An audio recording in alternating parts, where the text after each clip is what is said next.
You said shut it off? Please don't tell me it's a freeze plug. It is the block heater, so. Oh no, it is the block heater.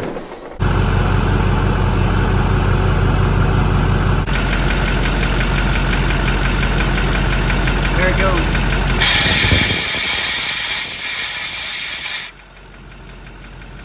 You can drive to Michigan like this, but it does have a small leak.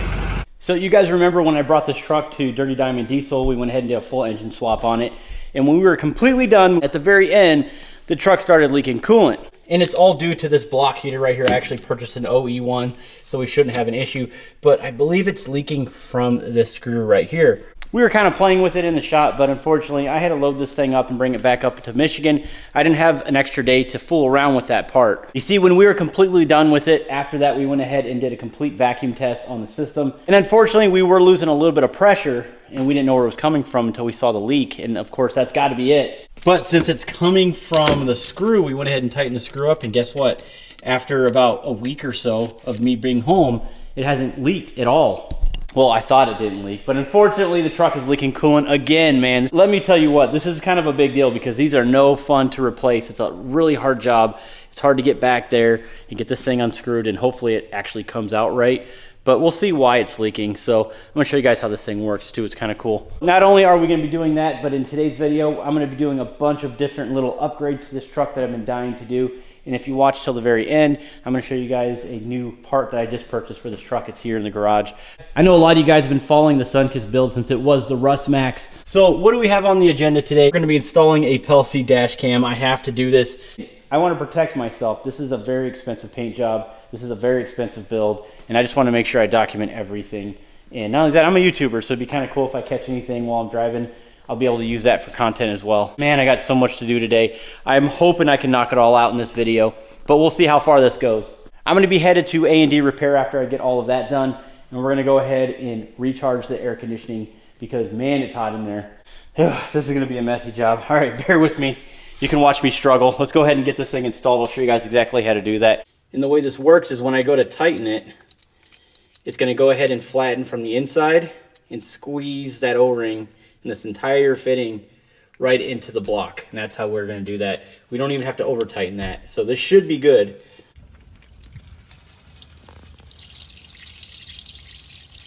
Now we're on the passenger side. Once you locate it, just disconnect your glow plug heater that connects to the wall. Oh man, that is stripped. Seriously, that is stripped. All right, so we're gonna loosen this screw. It's a 4mm. I already kind of loosened it, and my hand's gonna be all up in the way in the camera, I'm sorry. All right, so 4mm, loosen this screw as much as you possibly can. Like I said, it's gonna get messy. All right, I'm gonna take some pliers, and I have blade 0 room.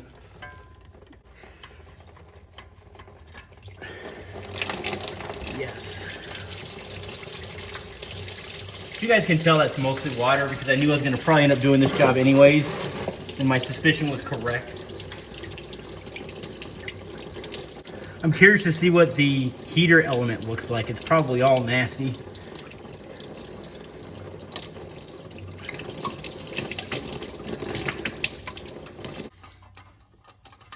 All right, man, that's a lot of messing around. I had to actually shut the video off.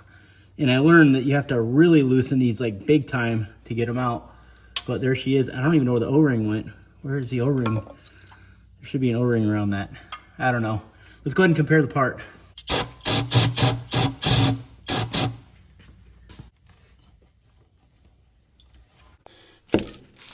Little side-by-side comparison. This does not look that bad.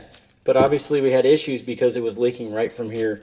And the other problem that a lot of people face is when it leaks here, it kind of gets into the connector here and it'll short it out. So it's always important. If this thing leaks, you got to replace it right away. Before I install this part, I'm going to take a little bit of this engine oil. Just some clean engine oil. Just put it around this O-ring. And that should do it right there for lubricating. And then maybe put some dielectric grease on the connector when I plug that thing back in. But once you install this thing, make sure that the heating element is facing upward. But I'm gonna go ahead and just tighten this up. You don't need to go too crazy. You can let the O-ring do its job. And then once it's fully seated, you should be good to go. I don't think a ratchet would be your best bet on this because you're just gonna strip that little brass fitting. Yep, that figures. So the next time that I ever have to do a motor job and it's a used engine and I swap it out, I am so doing that. I don't care if it's good or not, because these are a pain in the butt to install in the cab. They look easy to get to, but they're really not, because you have this engine mount right here and it's just too much fooling around. I would say the easiest way to do this is remove this engine mount right here and just support this engine with a jack in order to get access to get to that, because it is a pain. So now that I have the block heater installed, I'm just filling up with water. I'm gonna cheat a little bit, guys, because I'm gonna fill it up with water just in case it does leak. We'll know, and I don't have to drain expensive coolant everywhere. But you're gonna wanna use Dex Cool 50/50. That's usually the mixture you're gonna use. And if you guys don't know also, this is a bleeder screw. You just take that thing right out of there.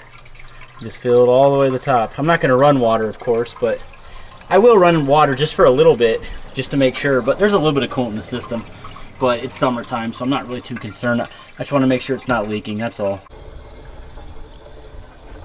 And that's kind of what you're looking for. At that point, she's full. Let it drain out and I'll put the screw back on it. I'm gonna quickly install the PELC dash cam. The link that I'm gonna leave down there is gonna save you guys up to 30%. I'm telling you right now though, one of these days, I'm gonna say I'm so glad I installed one of these. If I catch something on camera, I could share on YouTube. And it's also really good because if you get into a vehicle accident and you gotta prove something, you have it on camera.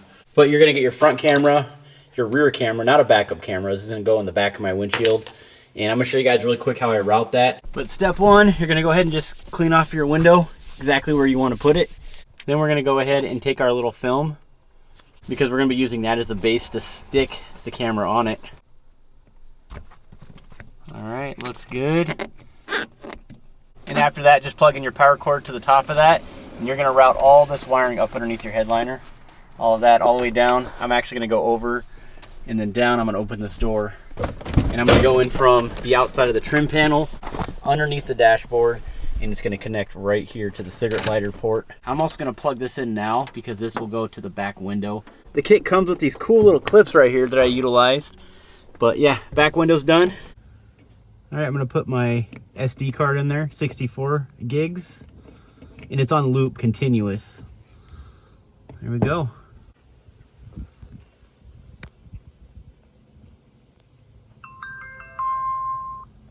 Start recording. So this is the rear of the vehicle. Of course, your date and time, and then your, and your password. So once you connect to your app, it'll save everything to your phone. And then that's the front of the vehicle. And that's it, man. You're all set to go. Now, as far as quality, it's 4K, 1080p.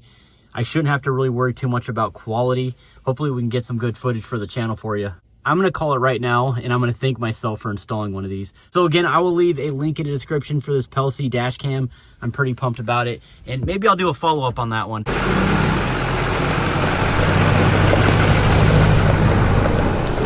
Man, the thing squeals. A lot of it has to do with the coolant that was leaking everywhere on the belt. So now I'm gonna make the trip to A&D Repair, and we're gonna go ahead and get this AC finally recharged. I'm so excited about that.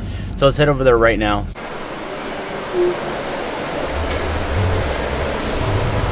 What's up, Matt? How are you, sir? Doing good, doing good. Remember last time we did this?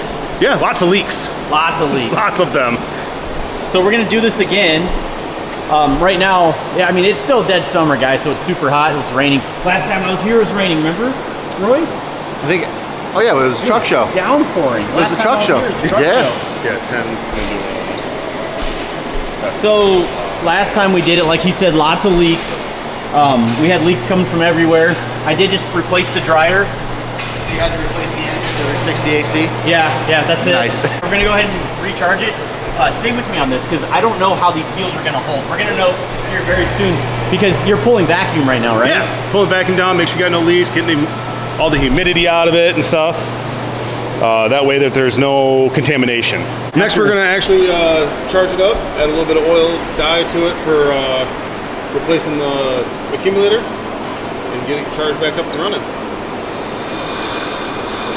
Has it detected a leak yet or no? No, it hasn't detected any kind of leak right now. It checks for your large, your none of the real small ones, but it found none of the major leaks in there, so we should be good. Alright, charge complete. Now we're going to equalize the pressure in the hoses. Need you to reach in, start the truck, turn the AC on max. All right, so this is what our ambient temperature is right here in the shop. Doors open, everything.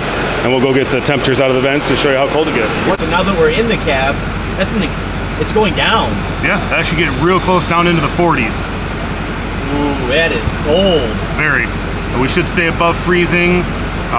System's designed to keep it above it. 38 degrees was the lowest that I saw. Awesome. Yeah, so we got 38-degree vent temps. Yeah, 38 degrees. Heck yeah. Like North Pole, dude. And it's a good day for it, right? We're not too warm today. I think we're about 65 degrees, a little bit of rain. Humidity's come down a little bit. So we should have some decent cooling. So vent temps should be in that 40 degree range. So we came in at 30. That's actually operating really, really well. So now that I'm back, I've been dying to install this, especially on video for you guys. This is a HSP forward-facing thermostat housing. I did a full YouTube video on it in the past. The reason why I'm doing this is obviously it's gonna match the piping kit. It's gonna look awesome. But more importantly, we're gonna finally get rid of this entire metal tube here that's really in the way when it comes to working on the vehicle. It's gonna make things a little bit cleaner. So instead of it being all of this routing up to the top of the radiator, it's going to spout out here and then go over and then duct in that way. Basically right over the front of this TCM cover. This is your third thermostat. So you have two, which is right here, and then you have a third one, which is right there. So we're gonna actually eliminate that. That's a problematic piece right there, so we don't have to worry about that. And here's sort of an example of after. This is what it looks like after. So you're gonna have your housing right there. It's self-bleeding, so you don't have to worry about bleeding it, which is cool. Again, it just basically pipes up over here, over the TCM, and then boom, right there. So I'm gonna beast through this really fast. I'm gonna install that really quick. I'm gonna show you guys how I'm gonna do that. And then we'll go ahead and get to the part that I was gonna show you guys. And by the way, I am a parts dealer for HSP now, so if you guys are interested, go to the website, pick one up. But yeah, basically you're just gonna remove this clamp here off of the thermostat, and you're gonna remove the coolant line that goes to the top of the turbo. But just so you know, this is a pretty messy job. Just so you guys know. Coolant's gonna get everywhere. 4 12mm bolts on the housing. Just go ahead and remove those.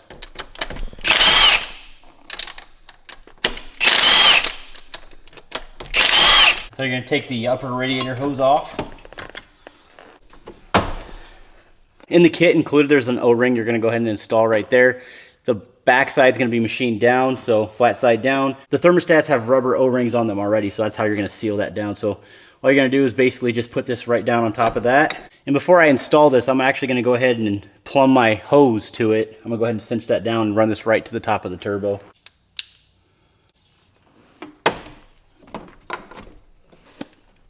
Once we're done with that, we're gonna install the top part of this housing.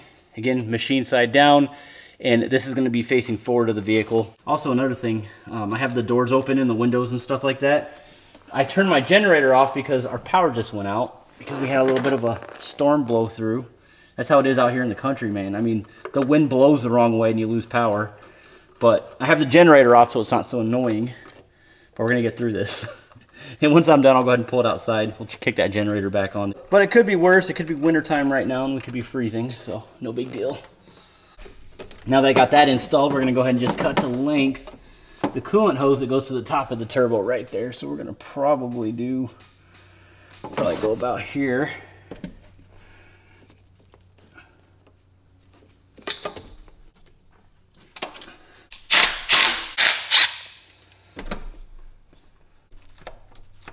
Yeah, I mean, that's pretty much it. I'm just gonna tighten these clamps. And I'm going to leave the HSP logos off of them because I'm getting everything powder coated orange. So we actually have like orange inside of the engine bay. That's kind of the idea. So yeah, we're done. So installation complete. Literally took me like 20 minutes. Wasn't that big of a deal. But I gotta say, it really cleans up the engine bay. Definitely a lot more room for activities down there. If I have any issues, I can check for leaks. It's gonna open up so much room in here just in case you end up having to work in there, or maybe even do some upgrades like switch out injectors, anything like that. You don't have to fool with that huge hard metal tube. And that's kind of why I like doing this. Not only that, man, that looks so much better. And again, I do offer these on the website, so check them out. These are about 2 to 3 weeks out. These aren't cheap China parts. I actually live an hour from the facility where they make these. They bend the tubes, they don't cast this stuff. But other than that, I'm pretty happy with it. I just have to throw some orange underneath the engine bay, like, you know, like the cap, some of the clamps, things like that. That way, when you step back, it actually matches, because right now it's just blue and gray under there. We gotta put some orange under there. Hopefully the electricity will get turned back on so I can finish closing this video out. Man, oh man. But we're done with that. That was a pretty simple install. All right, so I'm back in the garage and I have noticed this truck's been sitting actually for a while now. It is not leaking at all. Usually it's gonna leak right below the lower control arm on the ground and it's bone dry. So I'd say success on that one. We got a lot done today and I'm dying to show this to you guys. I'm gonna make like an install video on my other channel. It's called Truck Master Garage. A lot of you guys are already subscribed to that. I do not have a link for this one, but let's check it out. This is what I'm gonna be installing.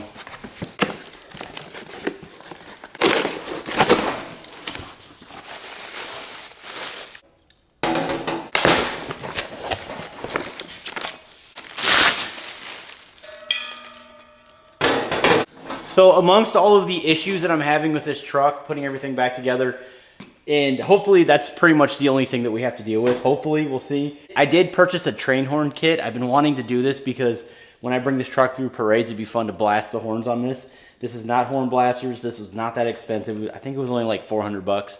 And I'm gonna go ahead and review this and try this out on my other channel if you guys wanna check it out.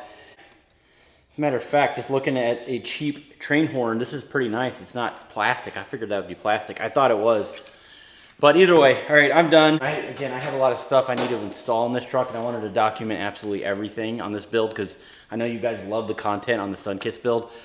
And one more thing, if you're just stopping by, subscribe to the channel, hit the notification bell, and if you're subscribed, you guys can't miss the next video because, again, I'm going to put my neck on the line for you. And I'm going to show you guys how I tune this truck. I know a lot of people don't do that anymore, and I can't believe I'm doing this. But yeah, I'm going to post a video on how to tune a Duramax.